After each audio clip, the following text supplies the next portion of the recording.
नमस्कार। बड़ी खबर पर बड़ी और सार्थक बहस के साथ हम लेकर हाजिर हैं 5 की पंचायत में। हूं आपके साथ रीमा पराशर। चुनाव 19 तारीख को पहला चरण है लोकसभा चुनाव का, और चुनाव जैसे ही नजदीक आए और पता लगा कि इंडी गठबंधन जिसके बड़े बड़े वादे किए गए थे वो बिल्कुल अब टूटने के कगार पर है। महाराष्ट्र से खबर आई कि कांग्रेस पार्टी के 2 बड़े नेताओं ने सीधे ताल ठोक दी है उद्धव ठाकरे के खिलाफ और उनके उम्मीदवारों के खिलाफ, और अपने सारे कार्यकर्ताओं और काडर को भी कह दिया है कि आपको इनके पक्ष में जाकर प्रचार नहीं करना है बल्कि इनको हराने के लिए प्रचार करना है। दूसरी तरफ अखिलेश यादव और आजम खान के बीच इतनी ज्यादा लड़ाई चल रही है कि आजम खान जेल से चिट्ठी लिख देते हैं और कहते हैं कि मैं चुनाव का बॉयकॉट करूंगा अगर रामपुर से आपने किसी को भी ऐसे ही टिकट दे दिया। दूसरी तरफ मुरादाबाद सीट, वहां पर भी अखिलेश यादव किसी एक का नाम देते हैं। दूसरी तरफ एसटी हसन जो कि मौजूदा सांसद हैं वो निर्दलीय प्रत्याशी बन जाते हैं अपनी पार्टी के उम्मीदवार के खिलाफ। तो कुल मिलाकर देश भर में इस वक्त अगर घमासान चल रही है तो एक तरफ 400 पार, एक तरफ एनडीए का कुनबा हर रोज बढ़ रहा है। आज भी जालंधर से जो एमपी हैं आम आदमी पार्टी के, जिनको टिकट भी दिया पार्टी ने, वो बीजेपी में शामिल हो गए। तो आम आदमी पार्टी इधर आ रही है, उसके सांसद इधर आ रहे हैं, यानी एनडीए की तरफ 400 पार का नारा है। लेकिन एनडीए गठबंधन में जो हो रहा है वो हम क्या कहें, आप ही जरा उनके नेताओं की जुबानी सुन लीजिए, उसके बाद जरा चर्चा की शुरुआत करेंगे।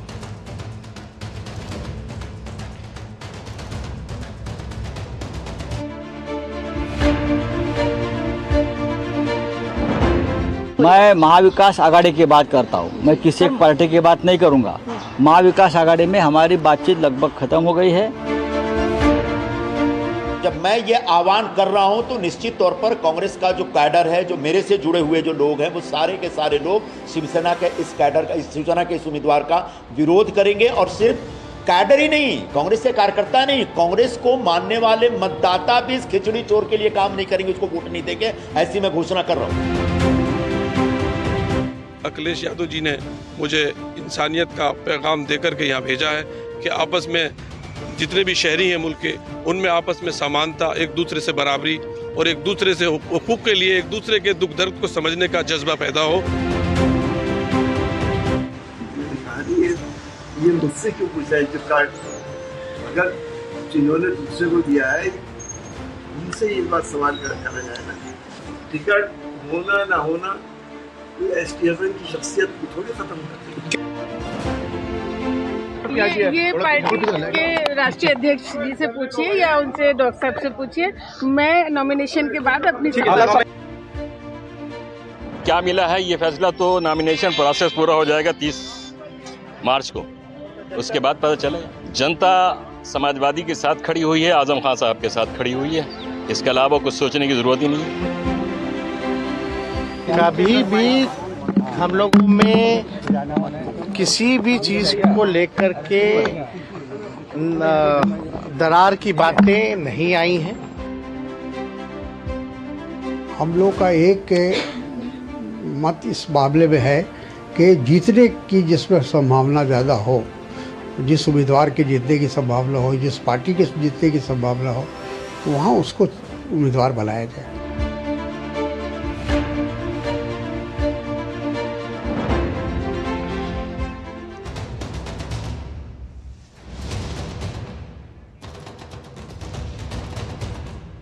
इसीलिए कहा जाता है कि जल्दबाजी में ना कोई फैसला लेना चाहिए ना ही कुछ करना चाहिए। ये जो तस्वीरें आपने देखी इंडी अलायंस की, ये 6 महीने पहले ही अलायंस बना, हाथ में हाथ जोड़े सब लोग दिखाई दिए, सबने एक दूसरे के कंधे पर हाथ भी रखा। लेकिन ये नहीं पता था कि जैसे ही चुनाव आएंगे, जब असली जिम्मेवारी तय होगी, असली चुनौती आएगी सामने, तो इस तरह से गठबंधन एक एक करके टूटता हुआ दिखाई देगा। चलिए, क्यों टूट रहा है गठबंधन, जीत हार का फैसला आखिर कौन करेगा? बेहद ही खास मेहमान हमारे साथ जुड़ गए। मैं परिचय अपने खास मेहमानों को आपसे करा देती हूँ। हमारे साथ बीजेपी का पक्ष रखने के लिए इस वक्त सीधे जुड़ गए हैं सिद्धार्थ यादव जी। इसके अलावा हमारे साथ स्टूडियो में कांग्रेस पार्टी का पक्ष रखने के लिए दीपक झा जी मौजूद हैं। तारिक खान साहब पक्ष रखेंगे समाजवादी पार्टी का, उनके प्रवक्ता हैं। और संजय गुप्ता जी लीडर हैं शिवसेना उद्धव गुट के। लेकिन तारिक खान जी, ये रामपुर मुरादाबाद में हो क्या रहा है? कौन जीतेगा वहां पर आखिर? ये मुस्कान क्या कहती है? और कौन कैंडिडेट होगा इसको भी जल्दी ही निपटा लिया जाएगा। और इस तरीके की समस्या आती रहती है, इससे पहले भी कई बार ऐसा हुआ है कई जगह, और कोई बड़ी बात नहीं है। राष्ट्रीय अध्यक्ष जी इस पे फैसला लेंगे कि वहां से दोनों सीटों पर कहां से कौन लड़ेगा, और जो भी लड़ेगा उसको मजबूती से समाजवादी पार्टी लड़ाई। नहीं, लेकिन आजम खान जी की चिट्ठी, एसटी हसन का निर्दलीय लड़ना, ये सब क्या दर्शाता है? उसके बाद आजम खान साहब की चिट्ठी के बाद जो रजा साहब हैं, जो उनके उत्तराधिकारी माने जाते हैं, उन्होंने नॉमिनेशन फॉर्म खरीद भी लिया और उन्होंने फिर उसको भर भी दिया। खरीदा है सिर्फ? नहीं, उन्होंने भरा भी है। जो लास्ट में, जो सबसे लास्ट में आपने बाइट दिखाई, हाँ, वही आजम खान साहब के रजा साहब उत्तराधिकारी है रामपुर में। हाँ। तो मैंने ये कहा कि जो समाजवादी पार्टी के आला नेता हैं, वो इस मसले को देख रहे हैं, और स्वयं अखिलेश यादव भी इस मसले को देख रहे हैं, और कोई बहुत बड़ी बात नहीं है। ये इस मसले का हल निकाल लिया जाएगा दोनों जगह, रामपुर भी और मुरादाबाद। बाकी सब जगह सब ठीक है आज शाम तक? बाकी सब जगह हमने तो मैक्सिमम कैंडिडेट डिक्लेयर ही कर दिए। आप बताइए कि बृजभूषण को मिलेगा या नहीं मिलेगा, बीजेपी से पूछिए। अब वो तो बीजेपी से पूछेंगे, लेकिन बीजेपी से पहले मैं जरा दीपक झा, आपका रुख करना चाहूंगी। दीपक झा जी, ये महाराष्ट्र में क्या हो रहा है? संजय निरुपम आपकी पार्टी में है या नहीं है? आपका काडर आपके साथ तो है ही नहीं। उन्होंने तो ऐलान कर दिया है कि हरवाने के लिए एक एक ईंट जिस तरह जोड़ी जाती है, एक एक कार्यकर्ता वो जोड़ रहे हैं उद्धव ठाकरे के खिलाफ। रीमा जी, डॉक्टर राम मनोहर लोहिया जी ने कहा था, जब सड़कें सूनी हो जाएंगी तो संसद आवारा हो जाएगी। ये बात लागू होती है भाजपा पे। ये हमारी पार्टी का तो लोकतंत्र की नेता भी बोल सकता है, कार्यकर्ता भी बोल सकता है। बिल्कुल स्वाभाविक सी बात है, जिसका टिकट कटता है उसको दुख होता है। हर व्यक्ति राजनीति पे आता है, सन्यासी बनने के लिए तो आता नहीं, नेता बनने के लिए आते हैं।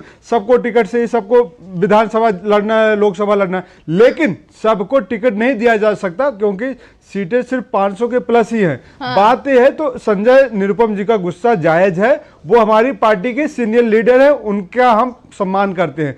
दूसरी बात है, ये पार्टी अपने नेताओं का एक माँ के समान ध्यान रखती है। जैसे एक माँ अपने बच्चे का ध्यान रखती है, कांग्रेस पार्टी संजय निरुपम जी का उसी प्रकार से ध्यान रखेगी आगे चल के। बात यह है कि कुछ आगे चलकर वो कह रहे हैं चुनाव 5 साल के लिए होता है, मैं 5 साल खाली नहीं बैठूंगा, मैं तो लड़ूंगा चुनाव। देखिए, तो बेटा बनने को तो वो तैयार ही नहीं, आप मां बन रहे हैं। कुपुत्रो जायेता क्वचित कुमाता न भवति। पुत्र कुपुत्र हो सकता है, लेकिन माता कुमाता नहीं होती। इसलिए मैंने कहा कि ये पार्टी का रूल है, पार्टी का नियम है, सबको मानना पड़ेगा। संजय निरुपम जी, वही मैंने कहा कि बड़े नेता, उनका सम्मान है, लेकिन हम सवाल क्यों नहीं करते भाजपा से, जहां वरुण गांधी जी ने कौन सा गुनाह किया था कि उनका टिकट काट दिया जाता है। यहाँ पे जनरल वीके सिंह देश का सम्मान बढ़ाए थे, सेना के अध्यक्ष रहे, उनका टिकट काट दिया जाता है। डॉक्टर के तौर पर जो सबसे काबिल नेता थे भाजपा के अनुसार, स्वास्थ्य मंत्री थे हर्षवर्धन सिंह, उनका टिकट काट दिया जाता है। तो भैया, भाजपा के अंदर सिर्फ फुटबॉल मचा हुआ है, कलह मचा हुआ है, लेकिन भाजपा एक प्रोपोगेंडा रच रही है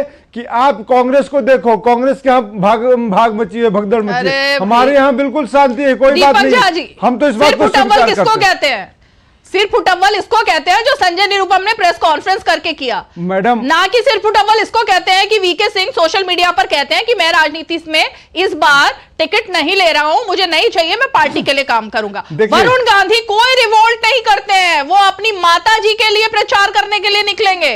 उन्होंने कहीं कोई बयान नहीं दिया, ना प्रेस कॉन्फ्रेंस की, तो सिर्फ फुटबॉल कहां है? देखिए, देश कि संविधान विरोधी पार्टी संविधान विरोधियों को जब टिकट देगी तो कौन है संविधान विरोधी? संविधान विरोधी भाजपा है। और संविधान विरोधी, सुनिए, संविधान विरोधी तो इनके नेता वो नेता हैं जो कंगना रनावत कहती है देश 2014 के बाद आजाद हुआ है, ये बात उन्होंने कही है। तो बात इसलिए मैंने कहा संविधान विरोधी नेताओं, संविधान विरोधी पार्टी के लोग क्या बात करते हैं यहाँ पे आके। सिर्फ फुटबॉल, लेकिन आपने गलत शब्द का इस्तेमाल किया। सिर्फ फुटबॉल इसको नहीं कहेंगे, सिर्फ फुटबॉल भाजपा के अंदर बिल्कुल मचा हुआ है। इसीलिए मैंने कहा संविधान विरोधी लोगों के यहाँ पे बोलने की हैसियत नहीं है किसी की, बोल नहीं सकते। संन्यास ले रहे हैं मजबूरी में, भरी जवानी में लोग संन्यास ले रहे हैं, क्योंकि भरी जवानी में किसने संन्यास लिया है?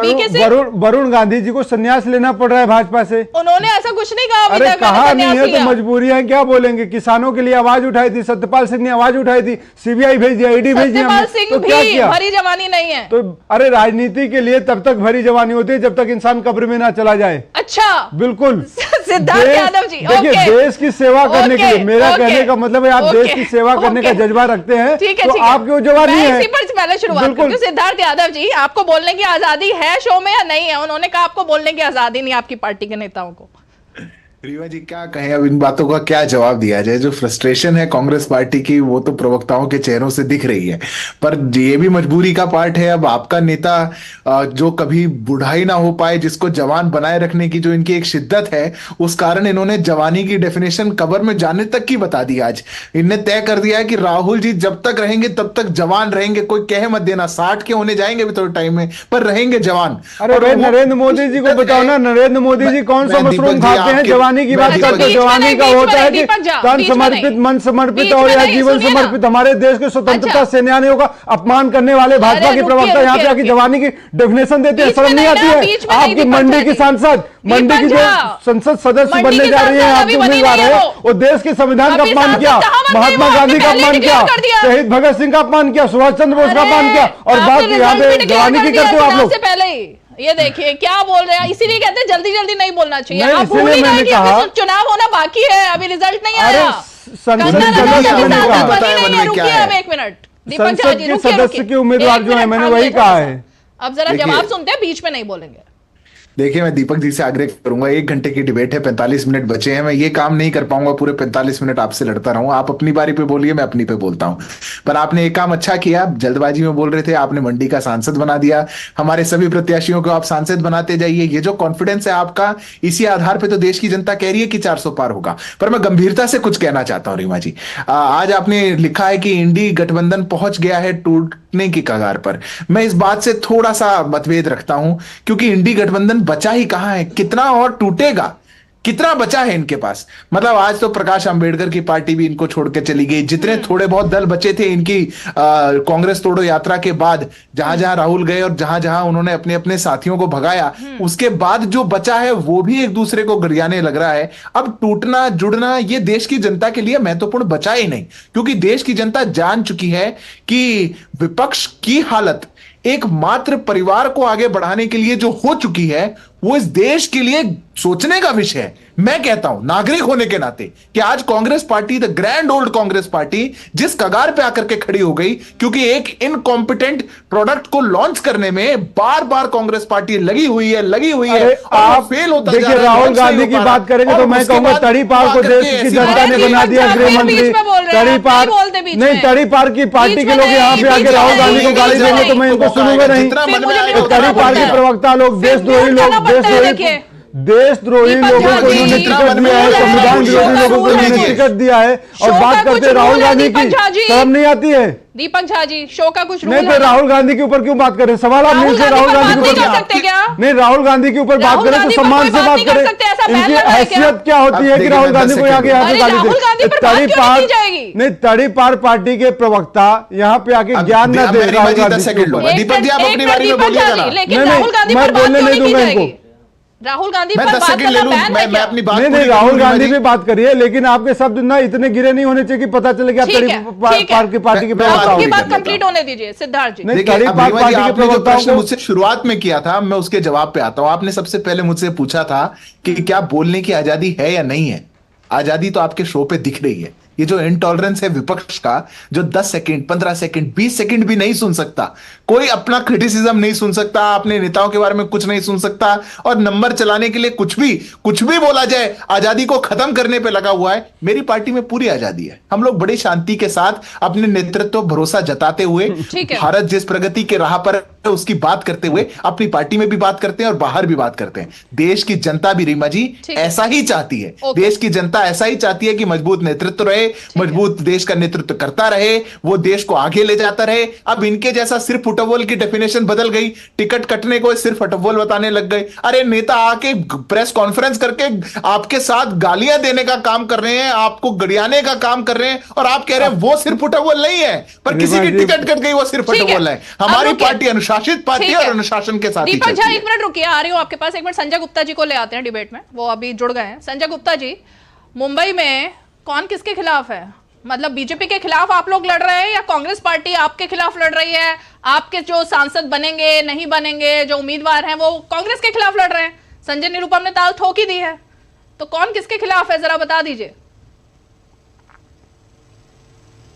अनम्यूट संजय जी। साथ खड़े हो जाने से कोई किसी के साथ नहीं हो जाता, और किसी के खिलाफ अगर कोई बोल रहा है तो इसका मतलब वो उसके खिलाफ नहीं हो जाता। मैं अगर जब कुछ बोलता हूँ तो अक्सर मुझसे पूछा जाता है कि आप किस तरफ हैं, लेकिन जब खुद उद्धव जी कांग्रेस के गठबंधन से मुख्यमंत्री होते हुए सामना में लेख छापते हैं तो कांग्रेस का परिचय देते हैं कि चरमराती खटिया, और फिर एक लेख और छापते हैं जर्जर महल, और फिर एक लेख और छापते हैं कि क्यों उड़ता है राहुल गांधी जी का गली गली में मजाक, तो कोई उनसे नहीं पूछता कि आप किसकी तरफ है। लेकिन जब मैं उन मुद्दों का समर्थन करता हूं और खुद उद्धव जी धारा 370 पर एक साथ खड़े होते हैं, या राम मंदिर के मुद्दे पर खड़े होते हैं, या गलवान घाटी में मुख्यमंत्री होते हुए भी और वो भारतीय सेना का और मोदी सरकार का समर्थन करते हैं, तो उनसे कोई नहीं पूछता कि आप किस तरफ हैं। तो हम तो सही बात की तरफ ही हैं हमेशा से ही। ठाकरे परिवार का और शिवसेना का हमेशा से एक नेचर रहा है, गठबंधन में चाहे किसी के भी साथ हो, सही बात का समर्थन किया है, किसी गलत बात का समर्थन कभी नहीं किया। मैं वही तो पूछ रही हूँ, संजय निरुपम अगर वो ताल ठोक रहे हैं आपके खिलाफ में, तो वो आपके साथ है कांग्रेस पार्टी या नहीं है? देखिए संजय निरुपम जी ना 3 में ना 13 में, संजय निरुपम कोई कांग्रेस पार्टी थोड़ी ना है। और कांग्रेस पार्टी के जो आला अधिकारी हैं, राहुल गांधी जी, हमारे ठाकरे साहब या संजय राउत जी, तो उनके लिए भी छापते हैं कि क्यों उड़ता है गली गली मजाक, और क्यों क्या करना चाहिए। उन्हें राजनीति में बहुत बार सलाह दी है कि वीर सावरकर के विषय में कांग्रेस को क्या स्टैंड रखना चाहिए। हिंदुत्व के विषय में बहुत बार हमने सिखाया कि हिंदुत्व और हिंदुओं में फर्क नहीं है कोई भी, उनकी समझ में बात आनी चाहिए कि क्या। हमने हमेशा अपना स्टैंड क्लियर रखा है, और शिवसेना सबके नाम पर चुनाव लड़ती है, बाला साहब के नाम पर ही चुनाव लड़ेगी, और ठाकरे परिवार की अपनी एक इमेज है और वो हमेशा रहेगी, उसको कोई छीन नहीं सकता। मैं फिर से आपसे पूछूंगी आप किसकी तरफ हो, मुझे नहीं समझ में आ रहा, मैं कंफ्यूज हो गई फिर से आज। आप किसकी तरफ हो? आप नरेंद्र मोदी की तरफ से बोल रहे हो? एक मिनट सुनिए आप, देखिए मुद्दों पे आप बात करेंगी तो आप मुद्दों पे रहिए। आप मुद्दों पे अगर हम रहते हैं तो आप मुझे बताइए ना, उद्धव जी कब धारा 370 के खिलाफ हुए, कब हिंदुत्व के खिलाफ हुए, कब राम मंदिर के खिलाफ हुए, कब सीए के खिलाफ हुए, कब वीर सावरकर के खिलाफ हुए, कब राष्ट्रपति द्रौपदी मुर्मू के मामले के खिलाफ हुए? कौन सा ऐसा मुद्दा है कि जिस पर हिंदुत्व वाली अगर बात की, या अपने पुराने साथियों की बात अगर कर ले हम, एक होते नाराजगी, एक होते दुश्मनी, और एक होता है किसी से नफरत करना, और एक होता है किसी का प्रीत त्याग कर देना। तो राजनीति में कई बार नाराजगियों को जब अपने पुराने साथी सही से नहीं समझ पाते तो वो नफरत में बदलती है, और नफरत ही फिर उस बात के आगे चलती है कि किस तरह से अपने पुराने साथियों को मिटाने की कोशिश की जाए। आपसी दोस्ती में कभी ऐसा नहीं होना चाहिए कि अगर कोई पुराना साथी रूठ गया किसी बात पर, आप उसको नहीं मना पाए तो आप उनको खत्म करने के लिए अपनी पूरी ताकत लगा देंगे। अगर एक साथी आज आपके साथ नहीं है। कांग्रेस पार्टी और आपके संबंध पे पूछा था, आप अभी तक उस पर नहीं आए हो। कांग्रेस पार्टी और आपके साथ में क्या हो रहा है? आप मुझे बताइए कांग्रेस पार्टी से कौन से मुद्दे पर हमारे संबंध रहे? एक मुद्दा बता दीजिए आप कांग्रेस पार्टी से। आप अभी शो से क्या ऐलान कर रहे हैं क्या संबंध विच्छेद का? नहीं, मुझे आप एक बात बताइए कि मैंने सबसे पहले एक बात बोली, मैं भी वही पूछ रही हूँ, क्या आप दोनों का पैक्ट खत्म हो गया है आज कांग्रेस पार्टी के साथ? देखिए ये तो पहले भी कब था, आप मुझे बताइए ना, कोई एक मुद्दा बताइए आप।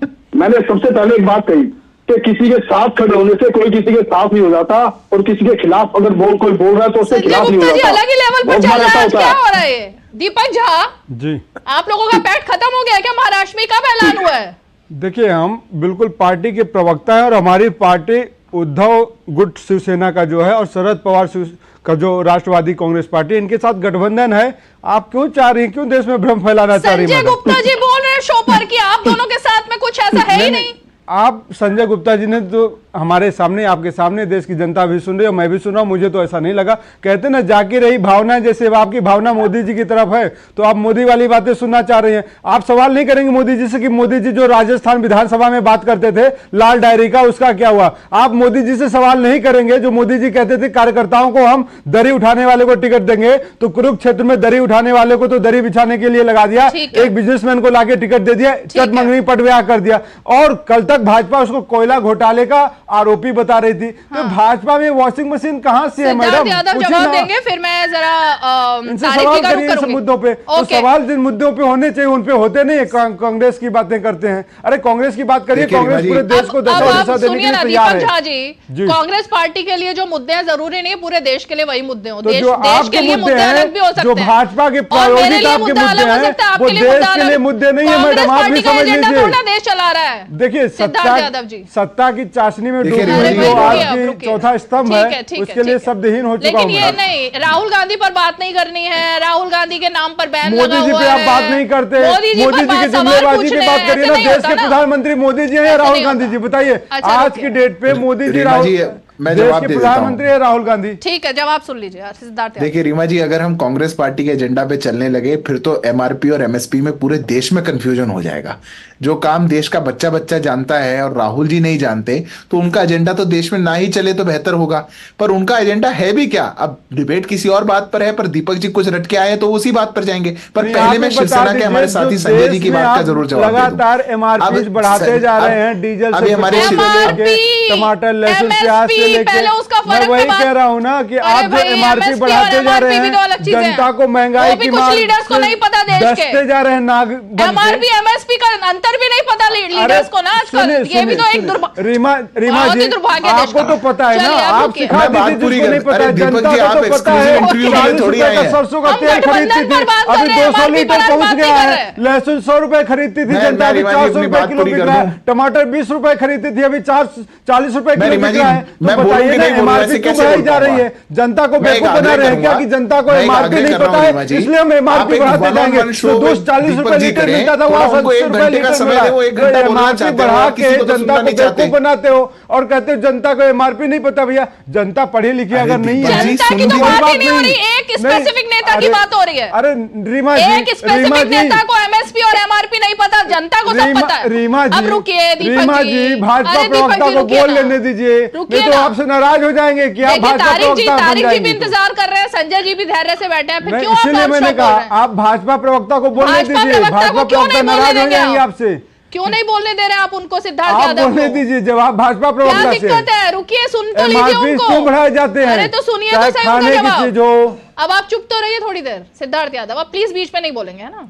नहीं बोलने का क्या है? एमआरपी क्यों बढ़ा रहे हैं बताएं देश को। पहली बात जो महत्वपूर्ण बात संजय जी कह रहे थे, एमआरपी क्यों बढ़ा रहे हैं और एमएसपी क्यों तय नहीं कर रहे हैं किसानों के लिए? सिद्धार्थ यादव जी बता दें। दीपक झा जी, शो को कंडक्ट करने की जिम्मेवारी मेरी है, वो काम मुझे करने दीजिए। मेरा सवाल एक ही है, कर रहे हैं आप करते रहिए। मेरा सवाल एक ही है रीमा जी, पूछना है मेरा सवाल एक है, किससे क्या सवाल पूछना है? वो जिम्मेवारी मेरी है और एमआरपी क्यों बढ़ा रहे हैं? आपको म्यूट करना पड़ेगा दीपक झा पे। आप क्यों बोले जा रहे हो बार बार बीच में? दीपक झा जी मतलब क्या दिखाना चाहते हैं? अब तो शिवसेना से भी आवाज आ गई दीपक जी, अब तो शांत हो जाइए। अब तो सहयोगी दल कह रहे हैं, थोड़ा सा सबको मौका देना पड़ेगा। सिद्धार्थ यादव जी देखिए, मैं सबसे पहले तो जो संजय जी बात कह रहे थे उसकी बात का जवाब देना चाहूंगा। उन्होंने कहा कि कब किया शिवसेना ने, उद्धव जी ने हिंदुत्व के एजेंडा से? जब देश में सीए को गाली देने वाले लोगों के साथ आप खड़े होंगे तो हिंदुत्व के एजेंडा से आप दूर ही गए होंगे, या फिर जब देश में सनातन को गाली देने वालों के एजेंडा जो गाली दे रहे हैं उनके साथ आप खड़े, उनके साथ गठबंधन में खड़े, तब आपका एजेंडा कहां जाता है?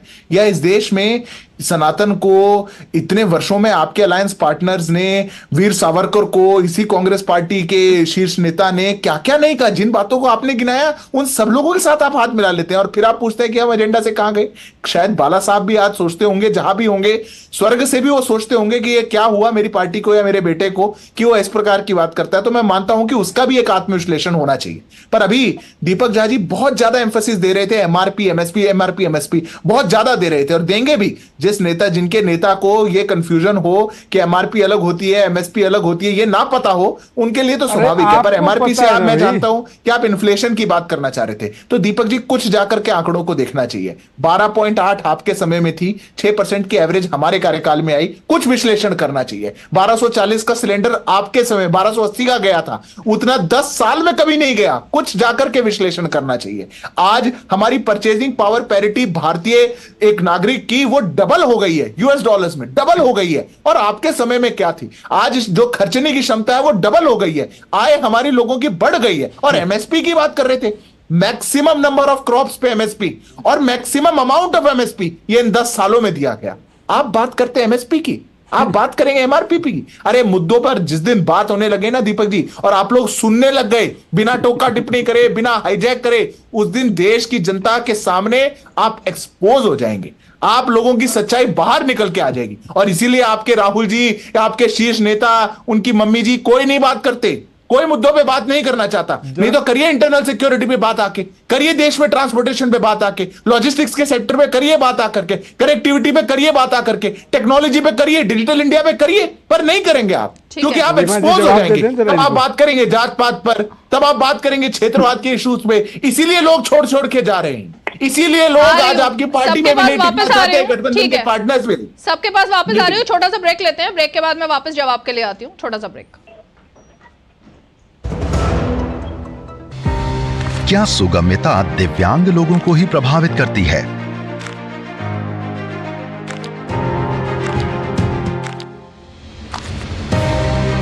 एक बार फिर सोचें।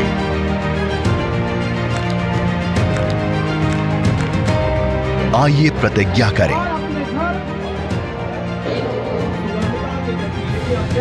स्वयं के साथ जुड़ें। 27 मार्च को विश्व सुगम्यता दिवस मनाएं। चलिए, डीडी न्यूज पर आप देख रहे हैं 5 की पंचायत। तारिक जी, आपका रुख करूं, लेकिन जवाब के लिए मुझे संजय गुप्ता के पास एक बार जाना पड़ेगा। संजय गुप्ता जी,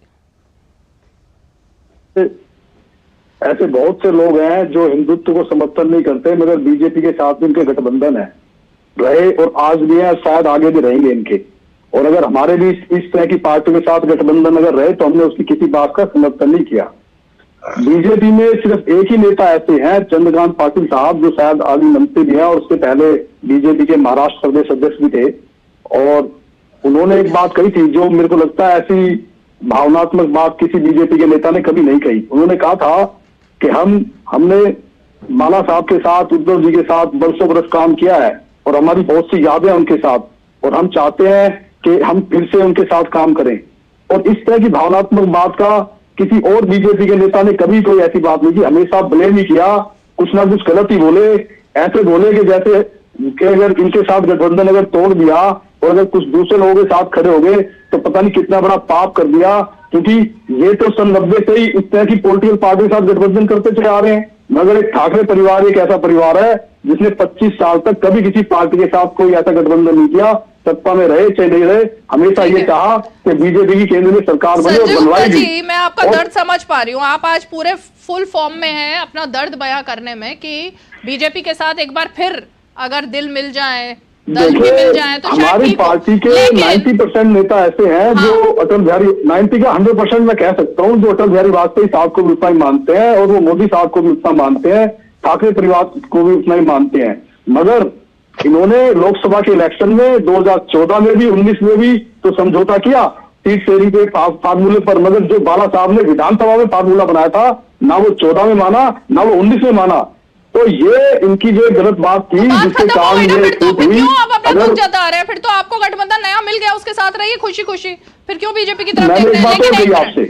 मैंने एक बात शुरू में कही कि देखिए पुराने साथी पुराने होते हैं और नए नए होते हैं। बहुत बार ऐसा होता है कि जब हम किसी के साथ खड़े तो होते हैं, मैं बात ये हमेशा से बोलता रहा हूं लेकिन आप लोग यकीन नहीं करते थे, लेकिन आज जिस तरह से सीट शेयरिंग के फार्मूले पर जिस तरह से 17 सीटों का ऐलान किया है और संजय राउत जी ने जो बोला, आज मेरी बात आपको बिल्कुल सही लगती होगी कि पिछले 3-4 सालों से मैं जो 2-3 सालों से जो मैं कह रहा था, मुझे तो आपकी बात हमेशा सही लगती है, लेकिन आपकी पार्टी को भी लगनी चाहिए ना।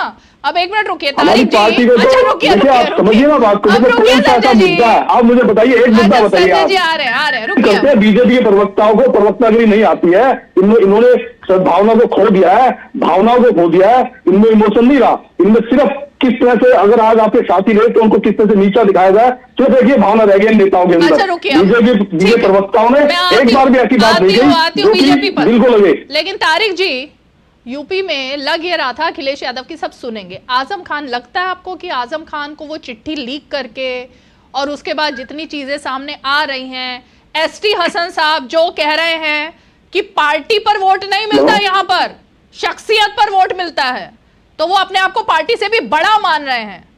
ऑब्वियस सी बात है ना कि वोट बटेंगे, आपका कार्डर भी कंफ्यूज होगा ही, नहीं होगा क्या? उन्होंने ये भी कहा एसटी हसन साहब ने कि टिकट मिले न मिले, लेकिन जो एसटी हसन है वो एसटी हसन ही रहेंगे, वो समाजवादी पार्टी में ही रहेंगे। तो उन्होंने ये नहीं कहा कि हम चुनाव लड़ेंगे ही लड़ेंगे, पार्टी निर्णय ले कि आज शाम तक रुकिए।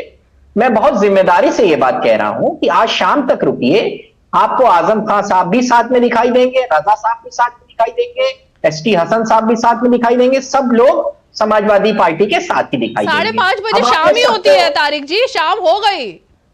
शाम हम लोग रात तक कहते हैं। अच्छा। अब मैं जहां से आता हूं वहां 8-9 बजे तक शाम कहते हैं। अभी शाम थोड़ा समय दीजिए, बहुत मंथन हो रहा है इस बात पर।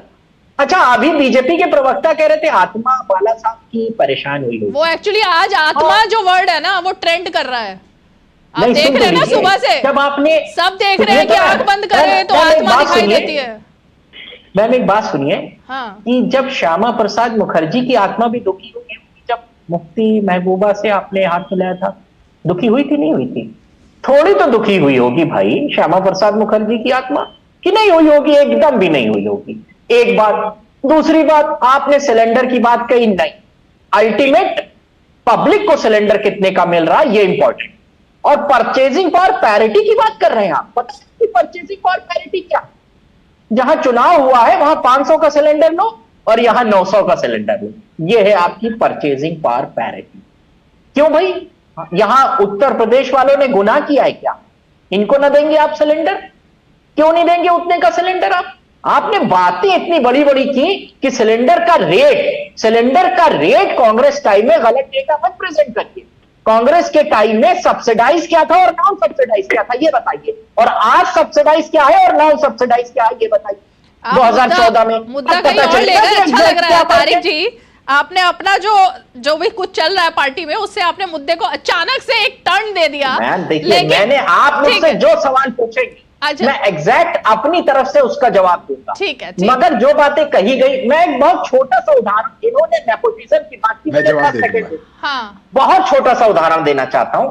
ये लगातार परिवारवाद की बात करते हैं। उत्तर प्रदेश में एक मंडल है देवी पाटन मंडल में 4 सीट हैं। गोंडा, राजा आनंद सिंह के बेटे को टिकट दिया, वहां के राजा है, पुराने राजनीति में, नेपोटिज्म नहीं हुआ। दूसरा बहराइच, अक्षयवन लाल गौर एमपी, उनके बेटे को आनंद गौड़ को टिकट दिया, नेपोटिज्म नहीं हुआ। आप मानती हैं तो कोई बात नहीं। श्रावस्ती, सिद्धार्थ मिश्रा, सिद्धार्थ यादव जी, आप ही की बात को पूछ रही हूँ। हाँ मैम, पूरा सवाल तो हो जाने दीजिए। गोंडा, आप ला रहे हैं भूषण सिंह के बेटे को या उनकी पत्नी को, 4 टिकट एक ही मंडल में, और मैं सारे मंडल गिला सकता हूं, सारे मंडल, एक ही मंडल में 4 टिकट आप परिवार के लोगों को दे रहे हैं, और फिर कहते हैं अच्छा ये टिकट आपने पन्ना प्रमुख को दिया है क्या? निपेंद्र मिश्रा के बेटे साकेत मिश्रा, राम मंदिर ट्रस्ट के बेटे भारतीय जनता पार्टी में पन्ना प्रमुख है। ठीक है, सिद्धार्थ यादव जी से मैं जवाब लेती हूँ। सिद्धार्थ जी, ये सवाल तो पूछा जाएगा ना कि इतने सारे जो टिकट मिले, एक तो जो बाहर से आ रहे हैं उनको अपने कार्डर को हटाकर उनको टिकट देना, और दूसरा सवाल जो तारिक जी कर रहे हैं, मैं जरा उस पर आऊंगी, जरा जवाब दीजिए। देखिए रीमा जी, कैसी विडंबना है, हमारे यहाँ परिवारवाद ढूंढने के लिए मंडल तक जाना पड़ा। अपने वहां ऊपर देखते हैं तब नहीं दिखता परिवारवाद। टिकट बट जाने दीजिए एक बार, अभी देख लेते हैं एक परिवार से कितनों को मिलेगा, एक को छोड़िए, कितनों को। अखिलेश भैया के परिवार से कितने आएंगे इन टोटल में? मेरे ख्याल पिछली बार तो 28 जनप्रतिनिधि थे एक ही परिवार से। जबरदस्त परिवार है। मतलब मैं मानता हूं कि आप अपनी पार्टी में ना राष्ट्रीय अध्यक्ष बन सकते, ना मुख्यमंत्री बन सकते, ना अपनी पार्टी के नेता बन सकते, वहां परिवारवाद नहीं है। पर यहां पर जरूर आपको दिखेगा कि एक मंडल में इसको दिया उसको दिया। दूसरी बात, आपने जो प्रश्न पूछा रीमा जी, आपने पूछा टिकट बाहर से आने वालों को। निश्चित रूप से भारतीय जनता पार्टी का परिवार बड़ा हुआ है और जो हमारा संगठन है उसमें 2014 के बाद भी बहुत लोग आकर के जुड़े हैं और उसका मुख्य कारण यही है कि आदरणीय प्रधानमंत्री की नीतियों को लेकर के जो सकारात्मकता देश भर में आई है वो निश्चित रूप से कई दलों के लोगों के बीच में भी आई है। हमारा पार्लियामेंट्री बोर्ड इस हर चीज को असेस करता है। भारतीय जनता पार्टी का कार्यकर्ता अनुशासित है, बाहर से कोई आता है, कोई जगह पे उनको मौका मिलता है, कई जगहों से आए वालों का टिकट भी हटा है, पुराने कार्यकर्ताओं को मिला है। बहुत बड़ी पार्टी है, हमें दिखता ऐसा ही है कि ये 10 को मिला, ये 15 को मिला, ये बाहर से आए थे 20 को मिला, पर 550 में जब आप अनुपात देखेंगे तो भारतीय जनता पार्टी के कार्यकर्ता आज भी रिप्रेजेंट कर रहे हैं, उनको उनका ड्यू शेयर मिलता है, अपनी मेहनत करते हैं और भारतीय जनता पार्टी के कार्यकर्ता के लिए एक ही काम है, हमें भारत को विश्वगुरु बनाना है, भारत को प्रगति की राह पर रखना है। वो आदरणीय प्रधानमंत्री नरेंद्र मोदी जी के नेतृत्व में हो सकता है, भारतीय जनता पार्टी के शासन में हो सकता है और इसीलिए अपना तन मन धन लगा करके खून पसीना एक करके भाजपा की सरकार को फिर से तारिक जी 10 सेकंड मैं कह रहा हूं, हमने तो कहा कि हम परिवार के लोगों को लड़ा रहे हैं, हमने माना इस बात को। हम शिवपाल जी को लड़ा रहे हैं, हम धर्मेंद्र जी को लड़ा रहे हैं, हम डिंपल जी को लड़ा रहे हैं। आप कहते हैं कि हम पन्ना प्रमुख और ब्लॉक अध्यक्षों को टिकट देते हैं। नाम बताइए उस ब्लॉक अध्यक्ष को जिसको आपने टिकट दिया। मैंने अभी 4 नाम बताए सिर्फ एक मंडल के, और मैं क्रॉस द लाइन ऊपर से लेकर नीचे तक डंडी खींच दूंगा, उस पर हजारों नाम आपके जितने 4 को आपने टिकट दिए सब नाम दिखेंगे जो खानदान की पॉलिटिक्स चली आ रही है। तो ये परिवारवाद नहीं हुआ। परिवारवाद सिर्फ यही है कि राष्ट्रीय अध्यक्ष बन गए पार्टी का और उसका बेटा ही सांसद बने। ये डेफिनेशन बीजेपी दे चुकी है। बीजेपी ही नहीं, नरेंद्र मोदी प्रधानमंत्री, उन्होंने संसद में, लोकसभा में इसका जवाब दिया था कि बीजेपी मुझे पता है क्या जवाब दिया था, मैं खुद बता, उन्होंने साफ साफ बताया, तो उसका तो कंफ्यूजन खत्म हो गया ना। तो वो बुक हो गई, वो डेफिनेशन मान ली जाए, उसको डिक्शनरी में छपवा दें ऑक्सफोर्ड में। अरे उसको ऑक्सफोर्ड में छपवा दें क्या? नहीं, मैं तो आपसे पार्टी का अध्यक्ष बनना ही परिवारवाद है। नहीं, पार्टी का अध्यक्ष बन जाइए, आप उन्हीं को रखिए पार्टी का अध्यक्ष, किसी ने मना नहीं किया। मैं पूछ रहा हूं, एक परिवार से 28 वो परिवारवाद नहीं है, एक परिवार में से एक वो परिवारवाद है। ये कैसी परिभाषा हुई? अरे एक परिवार में से एक समय पे सारे लोग चुनाव लड़ेंगे, वो परिवारवाद नहीं है। पर अगर किसी की टिकट कटी, हो सकता है उसका कोई बेटा भी राजनीति में हो, बेटी भी राजनीति में हो, कोई इलेक्ट्रोल में हो, इलेक्ट्रोल में वहां मेहनत करता हो, उसको वहां मौका मिल गया तो भी एक को ही मिला, वो परिवारवाद जरूर है। अच्छा, एक सेकंड, अब मैं रिस्पॉन्ड तो लीजिए। आपने आपकी मेहनत और हम लोगों की मेहनत पानी, आपका पसीना और हम लोग का पसीना एक साथ कर पाते हैं, ये तो मैं कमाल मानता हूं।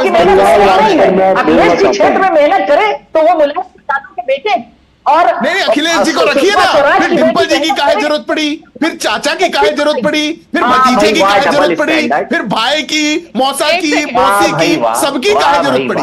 तारिक जी, ये सवाल ना तब खड़ा होता है जब अरविंद केजरीवाल जेल जाते हैं और उनकी कुर्सी पर ना तो आतिशी बैठ करके प्रेस कॉन्फ्रेंस करती हैं, ना ही सौरभ भारद्वाज करते हैं, लेकिन करती हैं कौन? उनकी पत्नी करती हैं। और अब मुमकिन यही है कि जब कोई आगे आने वाली संभावना होगी तो शायद वो मुख्यमंत्री भी बन जाए।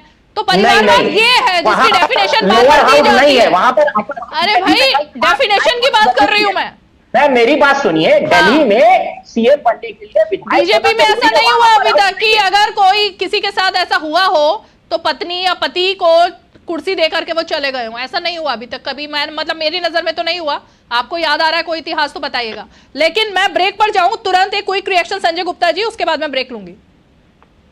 देखिए, ऐसा तो बहुत जगह हुआ है, पार्टी में भी तो परिवारवाद की वजह से ही टूट हुई है ना संजय गुप्ता जी। ऐसे वो सीएम बड़े उससे कह सकते हैं, लेकिन ऐसा काउंसलर में, एमएलए में ऐसा बहुत बार हुआ है कि जब उनके पति को टिकट ना देकर के उनकी पत्नी को दे दिया। देखिए, परिवारवाद पर मैं सिर्फ इतना कहना चाहूंगा कि अगर मान लीजिए जिन लोगों ने अपने घर को, परिवार को छोड़ा और आज वो राजनीति में है, तो उनको भी जनता ही चुनती है। और अगर किसी कोई परिवार ऐसा है जो अपने परिवार के साथ राजनीति कर रहे हैं, तो उनके परिवारों को भी जनता ही चुनती है। तो वो भी मान है और वो भी मान है।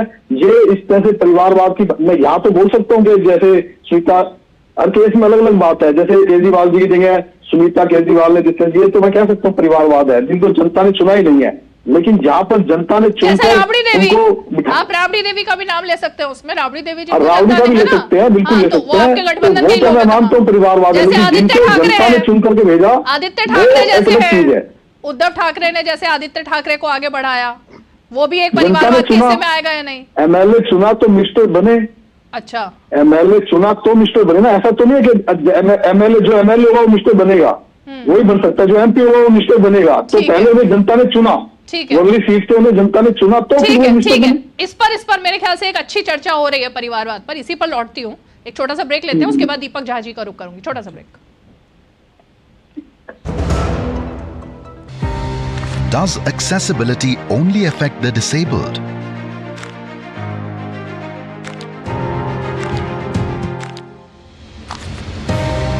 Think again.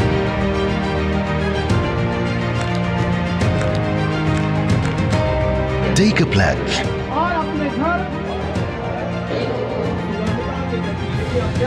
Join Swayam to declare 27th March as the World Accessibility Day. DD news पर आप देख रहे हैं 5 की पंचायत। और दीपक झा जी, ब्रेक पर जाने से पहले परिवारवाद को लेकर सबने अपना अपना स्टैंड रखा, लेकिन मैं परिवारवाद पर, क्योंकि कांग्रेस पार्टी कई बार बोल चुकी है, उस पर नहीं आऊंगी। मैं सिर्फ ये जानना चाहती हूं, जो मैंने शीर्षक आज दिया, टूटा गठबंधन, अब कोई कंफ्यूजन बचा नहीं है ना कि टूट चुका है गठबंधन? ममता बनर्जी अलग है, आप लोग अलग हैं, पंजाब में आम आदमी पार्टी अलग हो गई है, आपकी पार्टी अलग हो गई है, अब शिवसेना उद्धव गुट भी जिस तरह का सुर दिखाई दे रहा है वो अलग है, आप अलग हो, एक तरफ से शरद पवार जी के साथ भी कुछ नहीं बन पा रहा, तो टूट गया गठबंधन। इस शो को खत्म करते करते तो कंफ्यूजन खत्म करें। देखिए रीमा जी, आपका बस चले तो विपक्ष को हमेशा के लिए खत्म कर दीजिए। मेरा बस चले, मैं वही कर रहा हूँ, सुनिए तो सही, अब सुन लीजिए, आपका बस चले तो आप विपक्ष को खत्म कर दें, शिवसेना कांग्रेस सबको खत्म कर दें, मैं कैसे करूंगी? लेकिन नहीं कर सकते, मैं वही बात कर रहा हूँ। बेचारे भाजपा प्रवक्ता की भी मैं मजबूरी समझ सकता हूँ, वो कह रहे हैं बहुत सारे पार्टी के लोग हमारी पार्टी में आए। भाई साहब को मैं जरा बताना चाहता हूँ, 5906 ईडी के केसेस हुए हैं, जिसमें 25 पे ट्रायल पूरे हुए और 24 पे केसेस का हो गया कि भाई 24 इसमें कन्विक्टेड हो गए। तो अब आप बताइए, 5906 ईडी के केस और 24 को सजा हुई, तो ये है भाजपा की वॉशिंग मशीन। दूसरी बात, जो भाजपा को चंदा देते हैं और जो चंदा नहीं दिए उनके यहाँ सीबीआई ईडी का छापा पड़ता है, कंपनियों से छापा लेते हैं। तो बात यह है कि भाजपा से हम सवाल क्यों नहीं करते हैं आज कि भाजपा क्यों ज्योतिरादित्य सिंधिया को टिकट देती है, क्योंकि वो भी परिवारवाद के खेत से आते हैं। भाजपा क्यों अनुराग ठाकुर को टिकट देती, वो भी परिवारवाद के। भाजपा क्यों चुनाव लड़वाते, वो भी पीयूष गोयल के लिए पिताजी भाजपा के कोषाध्यक्ष थे। तो भाजपा में परिवारवाद का चरम और परम है, लेकिन भाजपा को अपने अंदर दिखता नहीं है। खुद तो सने हुए कीचड़ में, लेकिन दूसरा दिखता है कि कीचड़ में डूबे हुए। अच्छा, संजय गुप्ता जी आपके अलाए वो कह रहे हैं आज गठबंधन पर चर्चा होनी थी, लेकिन आप गठबंधन पर आ ही नहीं रहे हैं। नहीं, मैं गठबंधन पे, भाई हमारे गठबंधन में वार्ता चल रही है, हमारे गठबंधन में तो वार्ता चल रही है। 19 तारीख को पहला फेज है चुनाव का, कब तक वार्ता चलेगी? एक बात और सुन लीजिए, अभी इसी पर गठबंधन पर जो थी, इस बात को मैंने बहुत पहले कहा था कि ये गठबंधन ना एक चेहरा तलाश करने की कोशिश जरूर थी, मगर इसमें मेरे को बिल्कुल पूरा अंदाजा था कि हर किसी को अलग अलग चुनाव लड़ना पड़ेगा, किसी भी मामले पर सहमति नहीं बनेगी। आप देख लीजिए वही परिणाम हुआ। मैंने बहुत पहले इस बात को कहा था, नीतीश कुमार भी चले गए, शरद पवार भी चले गए, और जो थे वो चले गए। यहाँ इंडिया गठबंधन में मुझे अब ऐसा लग रहा है संजय गुप्ता जी, ये शो खत्म होते होते तक आप भी सिद्धार्थ यादव की पार्टी में जा रहे हो, मुझे तो अब ऐसा लग रहा है, बातों से आपकी ऐसा लग रहा है। जी की पार्टी में तो नहीं जा रहे, पार्टी में तो कभी भी नहीं थे, लेकिन हमने हमेशा आज तक, मतलब जब से शिवसेना है, एक बार हमारा गठबंधन बनने में 10-15 साल लगे थे, और एक बार जब गठबंधन बन गया था तो उसके बाद 25 साल तक ये चला, और बाला साहब ने अपने जीते जी गठबंधन को नहीं टूटने दिया, चाहे वो अटल बिहारी वाजपेयी साहब थे या बाला साहब थे, अपने जीते जी उन्होंने गठबंधन को नहीं टूटने दिया। और मैंने एक बात कही कि हमारी पार्टी में 100% लोग ऐसे हैं जो बाला साहब को ही मानते हैं। 100% में तो संजय राउत भी आ जाते हैं, उद्धव ठाकरे भी आ जाते हैं 100% में। मतलब कि ऑफिशियल प्रवक्ता अगर कह रहे हैं चैनल पर बैठकर, तो एक तरीके से संकेत मिल रहे हैं सिद्धार्थ यादव आपको काफी हद तक। 100% लोग उद्धव ठाकरे की शिवसेना में मानते हैं कि आप ही उनके असली सहयोगी रहे हैं। म्यूट कर लिया आपने शायद। लेकिन मैंने एक बात और रीमा जी, मैंने कहा आज संजय जी की अंतरात्मा की आवाज बाहर आ रही है, तो वो मुझे लग रहा है विपासना वगैरह से होके आए संजय गुप्ता जी कुछ। वो कितना 100% है, उनके मन की बात 100% सच्ची है, इतना मैं जरूर कह सकता हूँ। पार्टी में 100% लोग क्या सोच रहे हैं वो बात को मैं नहीं कह सकता। मैं एक बात का, महत्वपूर्ण बात का जरूर रीमा जी आज जवाब दूंगा। ये विषय आज का नहीं था, पर दीपक जी ने उठाया, मित्र हैं, और उसका जवाब आना बहुत जरूरी है। उन्होंने कहा कि ईडी के 25 केसेस में ट्रायल पूरा हुआ, 24 में कन्विक्शन हुआ और 5,000 के लगभग केसेस उन्होंने बताया कि चल रहे थे। मैं रीमा जी कहना चाहता हूं, मैं पेशे से वकील भी हूं, हमारे यहां पर कन्विक्शन रेट जो है वो 24 बनाम 5,000 नहीं तय होता।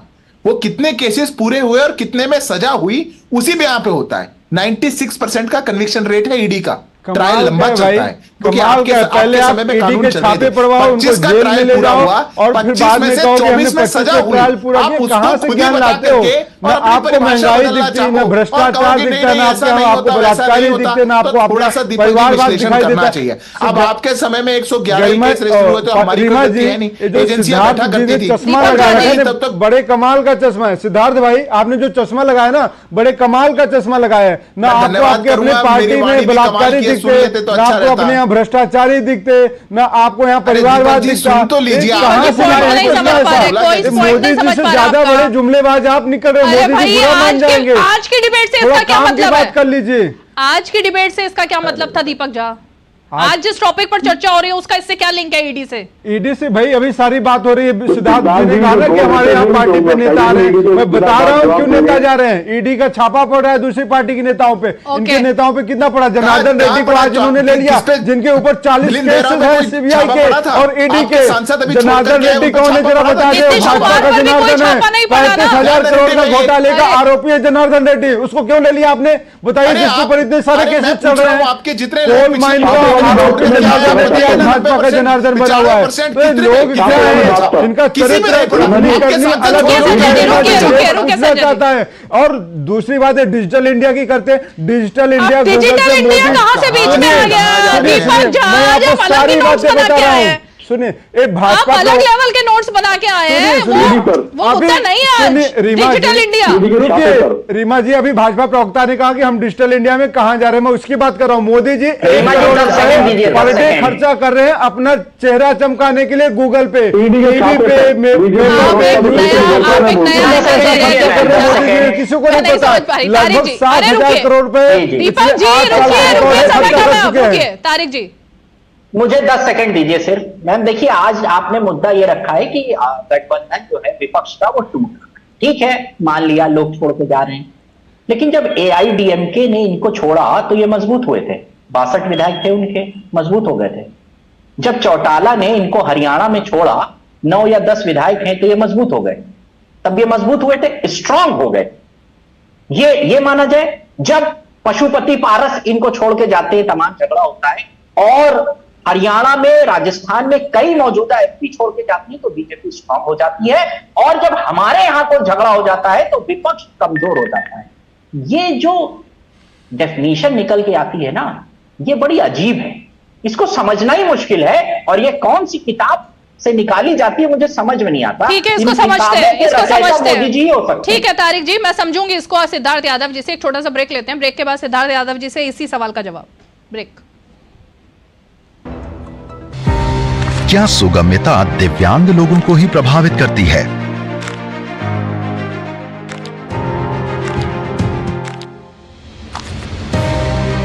एक बार फिर सोचें।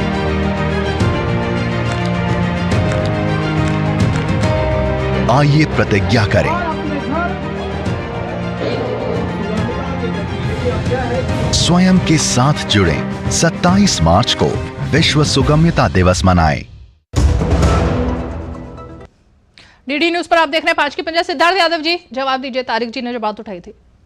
देखिए रीमा जी, तारिक जी एक प्रकार का जो कंपैरिजन करना चाह रहे हैं, उनको एक्चुअल कंपैरिजन करना चाहिए। और कंपैरिजन करेंगे, उनका हमारा क्रिटिकल असेसमेंट है, वो करना चाहें बिल्कुल करें, कोई दो राय नहीं है, कोई परेशानी नहीं है। पर कौन छोड़ करके जा रहा है, कहां छोड़ करके जा रहा है और हमारी मजबूती क्या है, उसका तो विश्लेषण कर लीजिए। आप हरियाणा में हमारा विश्लेषण कर रहे हैं, आप उनके विधायक गिनना चाहते हैं, पर सांसद तो कोई नहीं था। हमारा किसी बात को लेकर के मतभेद हुआ, हमने 4.5 साल सरकार चलाई, पर वो चाहते थे कि उनका भी गठबंधन में सांसद दिया जाए। हम 10 के 10 सांसद अपनी मजबूती से जीते हुए हैं, हमारा मतभेद हुआ, हम 10 के 10 उतारेंगे, 10 के 10 जीतेंगे, इसमें कोई दो राय नहीं। हरियाणा की जनता जानती है, हम जानते हैं, वो भी जानते हैं। आप डीएमके एआईडीएमके की बात कर रहे हैं, भाजपा की बात कर रहे हैं। आज तमिलनाडु के अंदर भारतीय जनता पार्टी के नेतृत्व को लेकर के जिस प्रकार का ट्रैक्शन है, जिस प्रकार का लोगों में एक्सेप्टेबिलिटी बढ़ी है, कई बार वो भी एक कारण हो सकता है, और उसको लेकर के हम आगे बढ़े, उसमें कोई समस्या नहीं है। अब और कौन कहां किसका कैसे कौन छोड़ करके गया? भारतीय जनता पार्टी आज अपने दम पर एक मजबूत पूर्ण नेतृत्व की सरकार, एक एब्सोल्यूट मेजॉरिटी की सरकार चला रही है। उसके बावजूद हमारे पास आपसे ज्यादा दल है जो हमारे साथ है, और आपके पास 50 से कम सांसद, आपके टोटल अलायंस के पास 200 से कम सांसद, उसके और टोटल दल आपके 28, 26, 25 अब तो घटते ही जा रहे हैं, और उसमें से लोग छोड़ करके जाए, उसकी तुलना आप हमसे करना चाहें तो थोड़ा तो सोचना चाहिए। अरे गिरेबान में जाकर देखना तो चाहिए हम क्या थे, उसमें से क्या बचे, और उसमें से भी अब कितना दिख रहा है कि बचेंगे, और उसकी तुलना की जा रही है उनसे जो ज्यादा है, जो जिनका दल ज्यादा है, जिनका गठबंधन बड़ा है, जिनकी सीटें ज्यादा है, उससे हम कंपैरिजन करना चाहे तो मैं मानता नहीं कि वो फेयर है। सबके पास एक एक मिनट है, सबके पास एक एक मिनट है। तारिक जी पहले जवाब देंगे, फिर दीपक झा। ओके तारिक जी। तमिल मनीला कांग्रेस, पुतिया निधि कच्ची, पुतिया तमिल राष्ट्रीय लोक मोर्चा, जनसेना, हिंदुस्तान आवाम मोर्चा, भारतीय धर्म जन सेना, सिक्किम क्रांतिकारी मोर्चा, ये सब इनके पार्टनर्स हैं। कभी नाम तो हो सकते हैं ना पार्टनर्स, उसमें क्या दिक्कत है? उसमें क्या समस्या है? इनके भी एक को सांसद नहीं है, इन लोगों के भी एक भी सांसद नहीं है। 60% से ज्यादा लोग इनके जो साथ हैं उनके पास सांसद ही नहीं। और दूसरी बात, हरियाणा की बात अभी ये कर रहे थे, जब हरियाणा में चौटाला से उनके काम निकल गया, उनको उठा के बाहर फेंक दिया।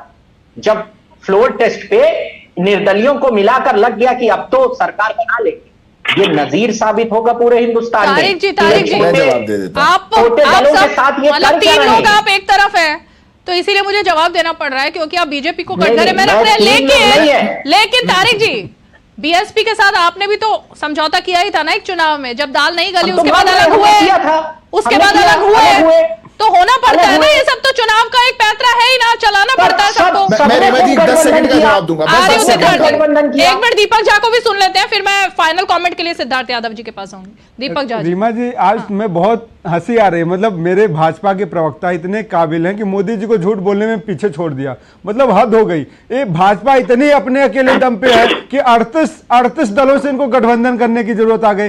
ऐसे दलों से गठबंधन कर रहे हैं जिनका एक एमएलए नहीं है, और कह रहे हैं दुष्यंत चौटाला को इनका कोई सांसद नहीं। कमाल के भाई, कहां से इतना लाते हो? एक ये देखिए, यूपीपीएल असम पार्टी का अध्यक्ष है प्रमोद बोरो, नोटों की गड्डी पे सोया हुआ है, अमित शाह का दोस्त है, दिखाए हैं पूरे देश को। अमित शाह इसके घर पे ईडीआई भेज रहे थे, रास्ते में पेट्रोल खत्म हो गया तो बेचारा ईडीआई क्या है? ईडी, सीबीआई और ईडी दोनों भेज रहे थे। ईडीआई क्या है? क्योंकि मोदी जी का, और समझ लीजिए ना, ईडी और सीबीआई, ईडी है, ईडीआई क्या है? सुनिए, इनकम टैक्स। रुकिए, आप समय लिखने के मेरे पास समय नहीं है। दीपक जी आपने पॉइंट रख दिया, संजय जी जल्दी से 10 सेकंड में पॉइंट रखिए, फिर सिद्धार्थ यादव जी सबका जवाब देंगे। देखिए, ईडी हो या सीबीआई हो, उनको किसी को भी गिरफ्तार करने के लिए बहुत सबूत चाहिए होते हैं।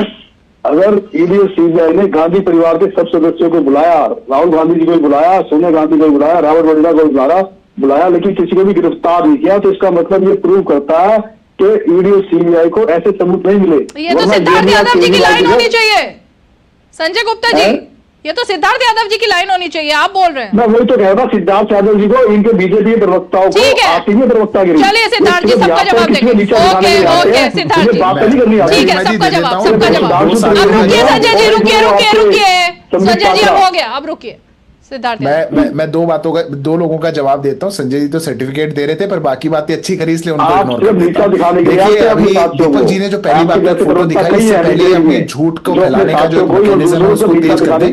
फोटो दिखा रही है, 8 महीने पुरानी फोटो है, उस पर पार्टी उनकी तब की एक्शन ले चुकी है, उनको पार्टी से निकाला जा चुका है। पर आज दीपक जी को फोटो ध्यान में आई और ये उसको दिखा रहे हैं, तो थोड़ा सा एक बार जाकर के अपना विश्लेषण करना चाहिए, कितना झूठ बोलेंगे और कब बोलेंगे। और अपने गठबंधन की बात कर रहे थे, सेकंड में पूरी कर दी दीपक जी, आप बोल विश्लेषण लीजिएगा इसका भी फिर। कर समय नहीं है लीजिएगा। दीपक जी, अब आपके उस पॉइंट का जवाब ही दे रहे हैं विरोधी वो, महिला क्योंकि को टिकट दे दिया, मेरे पास उसको सिर्फ क्यों 30 सेकंड पार्टी बचे से बाहर नहीं निकाल रहे ओके। हैं? संविधान विरोधी चलिए, महिला को चलिए, चलिए। पार्टी का टिकट क्यों दे दिया? पार्टी से चुनाव क्यों लड़वा रहे हैं? बताइए। जिस महिला ने कहा कि देश 2014 में आजाद हुआ, जिसने देश के शहीदों का अपमान किया, उसको टिकट क्यों दे दिया? पूरे देश को बताइए। इतना ईमानदारी के साथ, इतना ईमानदारी के साथ आप देश को आईना दिखा रहे हैं, तो बताइए संविधान विरोधी महिला को टिकट क्यों दिया? देश के स्वतंत्रता सेनानियों का अपमान करने वाली महिला को गठबंधन ऐसा था वैसा था।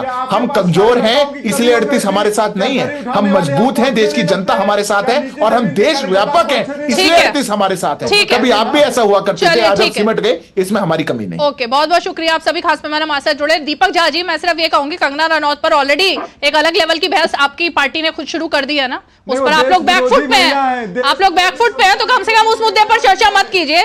आज 5 की पंचायत में इतना ही। आप सभी खास मेहमान हमारे साथ जुड़े, लेकिन अब जैसे जैसे नजदीक आ रही है पोल की डेट, वैसे वैसे काफी हद तक पर्दा भी उठ रहा है कि कौन कितने पानी में है। और शायद जिस हिसाब से अभी तक यही पर्दा नहीं उठ पाया है कि गठबंधन में कौन रहेगा कौन जाएगा, जाहिर तौर पर जनता को तो कंफ्यूज होना ही है। आज 5 की पंचायत में इतना ही। कल फिर होगी मुलाकात, तब तक के लिए हमें दीजिए इजाजत। नमस्कार।